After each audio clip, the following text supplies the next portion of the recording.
You know, some nights don't begin with thunder or screams.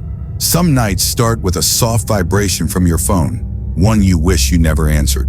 My name's Alex Turner.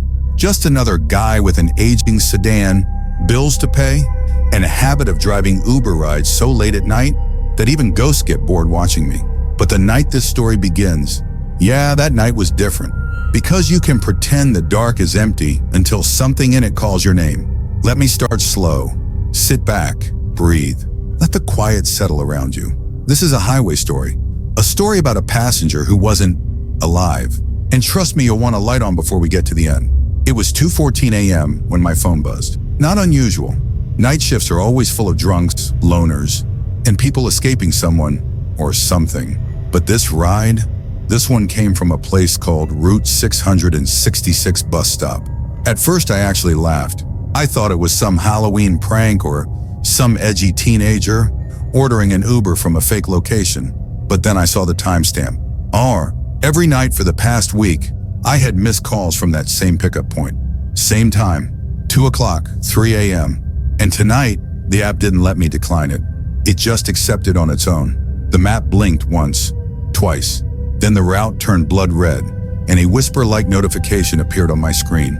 Passenger waiting. Do not keep them waiting. My stomach tightened. The air in the car felt heavier, like someone else was already breathing beside me. But the weirdest part? That bus stop burned down exactly 10 years ago in a mass casualty crash that everyone in town remembers. Everyone, except me. I didn't live here then. I didn't know the story. Not until tonight. If you're listening right now, relax. Let the hum of the night settle. Let your breathing slow. We're just two people, drifting through a story together. Nothing can hurt you here, probably. So lean in, closer, because the road ahead gets darker. And hey, before the highway gets any quieter, make sure you subscribe to the channel. It keeps these stories alive. And trust me, you'll want to stay with me all the way to the end of this one. Now, let's keep driving. Highway 46 at night is a stretch of asphalt that feels forgotten. No streetlights. Just endless trees bending inward, like they're listening. My car crawled forward, headlights cutting pale tunnels through the fog. The radio kept losing signal, and the only thing louder than the engine was my heartbeat. The GPS said the pickup was ahead, just past a broken guardrail. Then I saw it. The Route 666 bus stop, or what was left of it. Charred metal, a half-melted roof, and a single burnt sign hanging sideways, creaking in the wind. No people, no movement, just silence that felt crowded. I parked, kept my hands on the wheel, waited. No passenger. But then slam, the back door shut itself. Hard, as if someone got in. A cold wave crawled up my spine. I didn't turn around. Instead, I whispered, "Hello?" Silence. Except, not silence. There was breathing. Soft, ragged, wet, like lungs full of smoke. I checked the rearview mirror, and I swear I saw shadows. Not one, multiple, 4, maybe 5. Dark figures, shapes slumped across the back seat, heads tilted at unnatural angles. And the smell hit me. Burnt cloth, burnt rubber, burnt skin. My throat dried instantly. One of them leaned forward, close enough for cold breath to fog the back of my neck. A voice, thin, trembling, broken, whispered, "Please, drop us where we died." And before I could react, the car door locked on its own. The seatbelt tightened across my chest. The GPS rerouted. New destination, burned rest stop, no coordinates found. I should have panicked. I should have run. I should have done anything but what I did. I drove, because something in the air told me that refusing wasn't an option. And honestly, I think part of me wanted to know, wanted to understand. Who's calling me? Why me? Why tonight? But I kept silent, because every instinct screamed that talking would break whatever fragile balance kept them calm. Still, they whispered among themselves. Small, flickering voices, trails of sentences like they were barely holding onto the world. We didn't feel the fire. It was too fast. They never found us. Are we still burning? I gripped the wheel tighter. My knuckles turned white. My brain screamed questions, but my mouth stayed shut. Somewhere along the drive, the temperature dipped so low, my breath came out in white clouds. The headlights started flickering. The road signs blurred, like the world itself didn't want me to see where we were going. Then the shadow spoke again. "Driver, do you believe in the dead?" I swallowed hard. I don't know." The shadow closest to me leaned forward, and for the first time I saw an outline of a face, half melted, one eye missing, skin like burnt paper. It whispered, "You should." The road twisted into a part of the highway I had never seen before. No markers, no exits, no sky, just an endless stretch of black trees and fog that clung to the car like fingers. The GPS glitched again, screen flickering between maps and static. Then for a split second, I saw something impossible. A red icon on the GPS. Not a location, a warning. Passengers deceased. I blinked. The warning vanished. The figures in the back started humming. Not a song, a low, mournful vibration, like the sound of the metal cooling after a fire. And then, the temperature rose. Slowly, uncomfortably. The car began to smell like burnt plastic again. Their voices returned. "Almost there! Almost home! Almost free!" I finally gathered enough courage to ask, "Where exactly am I taking you?" The silence that followed was worse than any scream. Then one answered, "To the place the living forgot." As the road narrowed into one single lane, the fog grew so thick, the world outside disappeared. The car moved on its own. My foot wasn't even on the pedal anymore. And just when I thought it couldn't get worse, the rearview mirror blacked out. Not from shadow, from hands covering it from behind. Multiple hands, burnt, shriveled, trembling. I froze. A final whisper filled the car. "Driver, don't look back. If you look at us directly, you'll never drive away again." My heart almost stopped. The GPS beeped once, then displayed the last thing I wanted to see. Destination approaching, burned rest stop ahead. The road straightened, the fog thinned, and then through the cracked windshield, I saw a faint orange light in the distance, flickering, like something was still burning, even after 10 long years. I whispered to myself, "What the hell have I picked up tonight?" And with that, I kept driving into that thick rolling fog, the kind that settles on the road like it has something to hide. And honestly, at that point, I was trying not to think about the fact that I wasn't even sure if my hands were the ones steering anymore. The wheel felt warmer than it should, almost like someone else was gripping it with me, someone I didn't want to look at, someone who might not appreciate eye contact. The air in the car was strange now, too quiet, too heavy, like the world outside had gone distant and the only place that still existed was inside this moving metal box where I was stuck with a handful of dead people who apparently still needed rides after 10 years. I'd be lying if I said I wasn't terrified, but a small part of my brain kept trying to keep things normal. Like, "Hey Alex, maybe don't freak out. Maybe they're just quiet because they're shy, burned, smoky, not quite human shy." Yeah, no, even my humor was panicking. The road stretched out endlessly in front of me, and every now and then I'd try to check the side windows, but the fog pressed against the glass like it wanted in, like it was alive and annoyed I wasn't letting it sit in the front seat.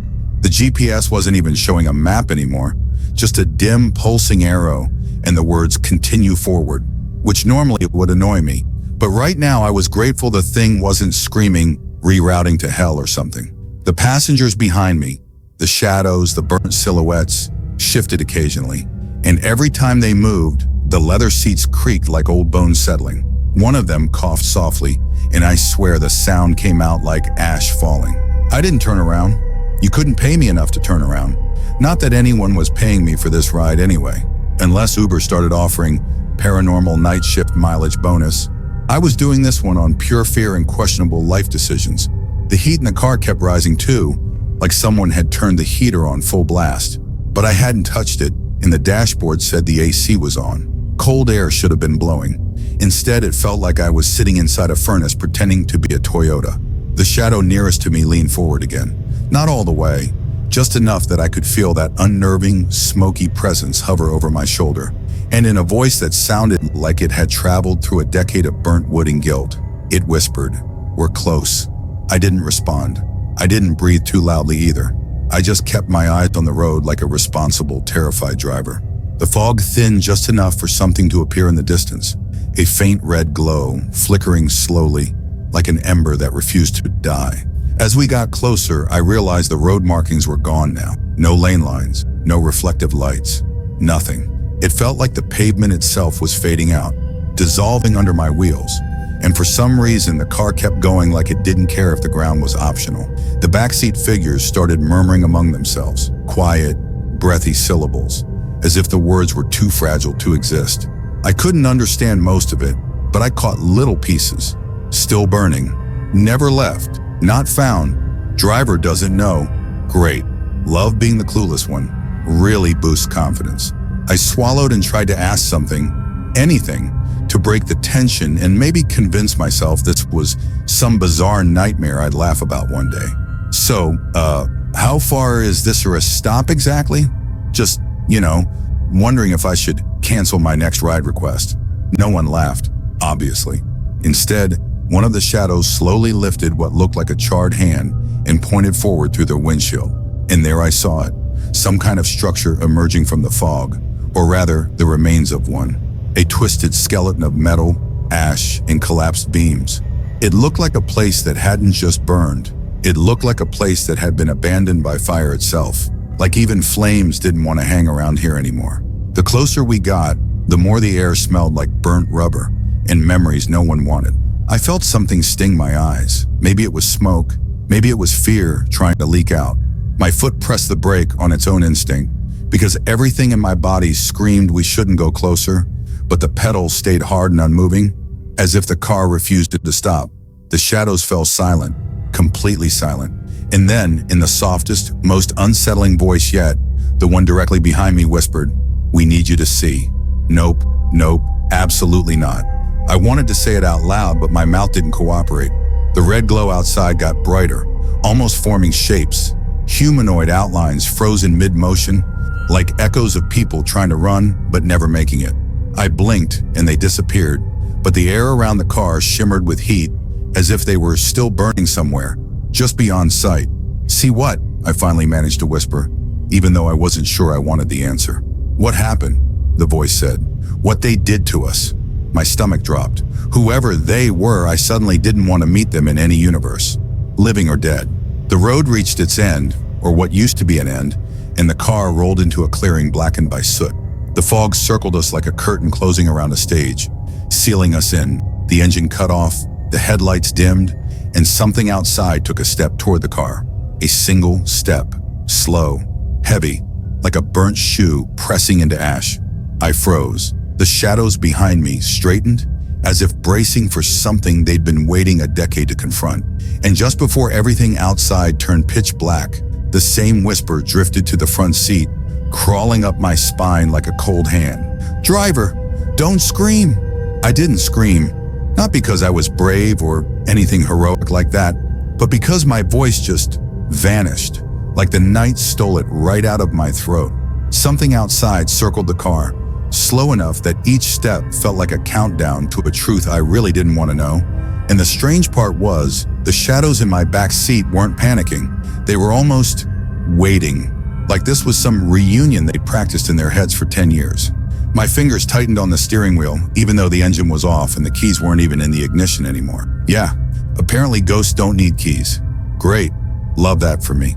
The fog outside thickened so much it looked like the world beyond the windshield was melting, and for a moment I wondered, not joking, if maybe I'd fallen asleep while driving, and this was one of those weird, half-lucid dreams where everything feels too real to be just your brain messing around.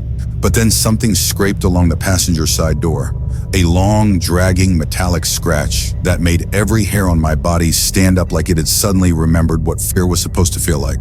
The shadows behind me shifted again, not aggressively, more like they were bracing themselves, and one of them whispered, barely audible, "They never let us leave." The way it said it, soft, sad, resigned, it hit me harder than the horror around me. I don't know why, but I felt this strange pull of sympathy for them. Like maybe these burned figures behind me weren't the danger here. Maybe something else was. Something still out there. Something alive, or worse, something that never died properly. I swallowed and forced my voice out, even though it came out small and shaky. "Who's out there?" The answer came so quietly I thought I imagined it. "The one who locked the doors." A cold knot formed in my stomach as the scraping sound moved to the hood of the car, slow, deliberate, like whoever, whatever it was, wanted us to know exactly where it stood. The fog swirled, and through the half-dim light I saw the faint outline of a figure, tall, wrong, its shoulders hunched like broken branches, and its head tilted too far to one side, as if its neck had once snapped and never healed. It stood there just breathing, slow and heavy, like the air itself struggled to enter its lungs. The shadows leaned in closer behind me, and one of them murmured, "We were waiting for a driver, someone living, someone it wouldn't expect." Oh, good. I was bait, a living Uber trap. Love that career upgrade. I kept still, even though my heart was thumping so hard I was sure the thing outside could hear it, and the figure's hand, blackened, twisted, almost melted into a claw, pressed against the windshield, leaving a smear that looked like soot mixed with something darker. The glass cracked beneath it, not fully, just hairline fractures, like a warning. "Okay," I whispered, my voice cracking more than the windshield. "I'm guessing that's not a customer." One of the burned passengers actually exhaled a sound that almost resembled humor. Dark, tired, hopeless humor. "That is the conductor," it said. "He kept us on the bus when it burned." My breath caught in my throat. Suddenly, the quiet humming from the back seat made sense. These weren't just victims. They were trapped passengers, replaying the moment that ended their lives, stuck in some twisted loop where their final ride never reached its destination. And the thing outside, the conductor, was the reason why. The figure slammed its hand on the windshield, harder this time, and the car rocked. The shadows behind me all flinched in unison. I didn't need to be told twice. "What do you want me to do?" I whispered. "Drive," one said. "Break the loop," another said. "Set us free," the first voice added, softer this time, like they were tired of asking. The problem was the car wasn't even running, and last time I checked, I wasn't a magician. But before I could panic, the ignition clicked. On its own, the dashboard lights flickered back to life. The engine rumbled, low and shaky, like it was waking up from a long, unwilling sleep. The conductor outside leaned close to the cracked windshield, and for the first time I saw its eyes. Two hollow, smoldering pits glowing like embers buried under ash. It stared at me, not at the passengers, not at the car, at me, the living, the only one who didn't belong in this burned memory. Without thinking, my foot slammed the pedal. The tires screeched, the fog tore apart, and the car shot forward so fast my head snapped back. The conductor's claw swiped across the hood as we sped past, leaving a deep molten trail like someone dragged hot metal across paint. The shadows behind me whispered urgently, "Don't stop, don't look back, don't slow down." And maybe it was adrenaline, or fear, or just the fact that I didn't want to be murdered by a dead bus conductor. But I listened. The burned rest stop blurred behind us as the fog rushed past like a tunnel collapsing in reverse, and the road ahead slowly began rebuilding itself, lines reappearing, street signs flickering into existence like the world was stitching itself back together. But the conductor wasn't gone. I could hear it behind us, its footsteps pounding the asphalt impossibly fast, gaining on us with each hit, each thud shaking the rear of the car. The shadows held their breath. I held mine too. And just as I reached the end of the fog, just as the world began to feel real again, I heard the conductor's voice for the first time, deep, burning, cracked like a furnace collapsing. "Driver, this is not your route." And then something slammed the trunk so hard the whole car jumped. I almost lost control, but the shadows shouted in unison, "Go!" And so I did. I drove like hell was behind me, because I'm pretty sure it was. I kept the gas pedal pressed down like my life depended on it, which honestly, it probably did, because whatever that thing behind us was, it wasn't slowing down, and every thud against the back of the car felt like a countdown to me becoming the next burnt passenger in this never-ending nightmare ride. And the weird part was, the road didn't even feel like a real highway anymore. It felt stretched, warped, like someone had pulled reality into a long rubber band, and I was skidding across it, hoping it wouldn't snap. And as the burned passengers behind me murmured again, their voices low, shaky, almost childlike, I felt the air temperature drop so suddenly it made my breath fog the windshield, even though a second ago it felt like the car was turning into an oven, and I whispered, almost to myself, "Okay, Please tell me we're getting close to something that doesn't involve dying, even though deep down, I knew the answer wasn't going to be great. And one of the passengers leaned forward, the faint smell of burnt fabric drifting with it, and whispered, "There is one more stop," which I swear made my stomach fall into my shoes, because nothing good has ever come after someone says there's one more stop, especially in a car full of dead people. But before I could ask anything, the fog ahead tore open like a curtain parting, and beyond it I saw a long stretch of road, lined with dead trees that leaned over the asphalt like they wanted to whisper a secret into the roof of my car, and the headlights flickered, dying twice before stabilizing, just enough for me to keep going. And then, without warning, the GPS lit up brighter than it had all night, displaying 3 words in a steady red glow: "Final drop-off," which, needless to say, did nothing for my blood pressure. And the shadows behind me all seemed to stiffen at the same time, like soldiers standing at attention, like they'd been waiting for this very point. And I asked quietly because the night felt too heavy for normal volume, "Where exactly is this final drop-off?" And the voice that answered sounded older, deeper, like it came from someone who had been carrying the same memory for far too long. And it whispered, "Where the conductor died." And immediately the ground beneath us rumbled like something under the asphalt was waking up, stretching, rising, and the steering wheel jerked in my hands as the car veered left toward a road that hadn't existed a second ago, a road marked with a rusted metal sign, barely readable through the grime and ash, but still clear enough for me to make out the words scratched across it: Route 666, restricted access. And the instant my tires hit that road, the world behind us, the fog, the trees, the highway, snapped shut in complete darkness, like the universe slammed a door and threw the lock, trapping us inside this narrow corridor lined with burned telephone poles and melted street lamps that still dripped black tar. And I couldn't see the conductor anymore, but I could hear him, his steps somewhere behind us, steady, relentless, scraping like metal dragged across pavement. And for a moment it felt like time slowed, stretched thin like plastic over fire, and the passengers began to whisper all at once, overlapping voices filled with fear and anger and something almost like relief. And through their tangled murmurs I caught fragments. He kept us in the seats. He closed the doors. He ignored the flames. He let us burn. And suddenly I wasn't just scared. I was furious, because these people weren't monsters. They were victims trapped in the memory of someone else's cruelty, forced to ride again and again through a fire they never escaped. And now somehow I had been dragged into their nightmare to witness the end of it.